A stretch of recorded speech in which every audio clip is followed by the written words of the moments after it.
जय श्री शनिदेव भक्तों। आज हम आपको सुनाने जा रहे हैं शनिदेव से जुड़ा एक अद्भुत प्रसंग।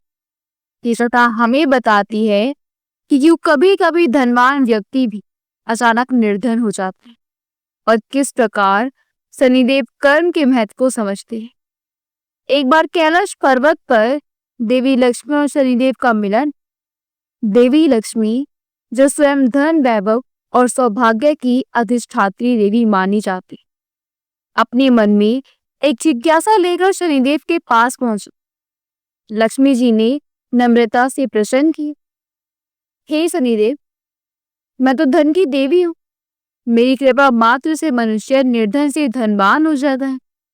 मैं जिस पर प्रसन्न होती हूँ उसके घर में सोना, चांदी, गोधन और वैभव की कभी कमी नहीं रहती। लेकिन मैंने कई बार देखा है कि बहुत से लोग जिन्हें मैंने अपार धन दिया, समय के साथ निर्धन हो जाते हैं। ये रहस्य मुझे समझ में नहीं आता। आप तो न्याय के देवता हैं, कृपया बताइए कि ऐसा क्यों होता है। शनिदेव ने शांत स्वर में उत्तर दिया, माता, आपके द्वारा दिया गया धन महान है, लेकिन ये तभी स्थायी रह सकता है जब मनुष्य का आचरण और उसके कर्म उत्तम।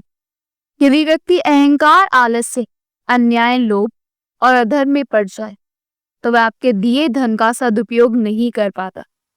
ऐसे समय में मेरे प्रभाव से उसे अपनी कर्मों का फल भोगना पड़ता है और उसका धन धीरे धीरे नष्ट हो जाता है। लक्ष्मी जी आश्चर्य से पूछने लगी, क्या इसका अर्थ ये है कि केवल मेरा आशीर्वाद ही पर्याप्त नहीं है? शनिदेव मुस्कुराते हुए बोले, माता, धन का वैभव तभी शोभा देता है जब उसके साथ धर्म और सदाचार। यदि व्यक्ति परिश्रमी, विनम्र और धर्मनिष्ठ है तो आपके आशीर्वाद से प्राप्त धन उसका जीवन संवार देता है और पीढ़ियों तक रहता है। लेकिन यदि वह अधर्मी, आलसी और अन्यायकारी बन जाए तो उसके जीवन से धन क्षण भर में चला जाता है। धन का स्थायी तत्व केवल और केवल अच्छे कर्मों पर आधारित है। ये सुनकर लक्ष्मी जी गंभीर हुई। उन्होंने स्वीकार किया, सत्य है शनिदेव, आपने जो कहा वह धर्म का मूल है।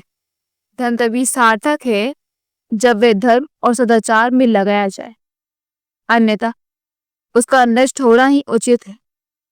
भक्तों, इस कथा से हमें यही सीख मिलती है कि जीवन में धन, सौभाग्य और सुख तभी टिकते हैं जब हम मेहनती, ईमानदार और धर्म के मार्ग पर चलें। यदि हम अधर्म, लोभ या आलस्य के रास्ते पर चलते हैं तो धन और वैभव क्षण भर में हाथ से निकल जाता है। शनिदेव यही शिक्षा देते हैं कि हर मनुष्य को अपने कर्मों का फल अवश्य भोगना पड़ता है। तो भक्तों, देखा आपने, केवल धन होना ही पर्याप्त नहीं है, अच्छे कर्म ही उस धन को स्थायी बनाते। शनिदेव हमें यही सिखाते हैं कि धर्म और परिश्रम से प्राप्त धन ही जीवन में सच्चा सुख और वैभव देता है। यदि आपको ये कथा अच्छी लगी हो तो चैनल को सब्सक्राइब करें, वीडियो को लाइक करें और शेयर करें। जय शनिदेव महाराज।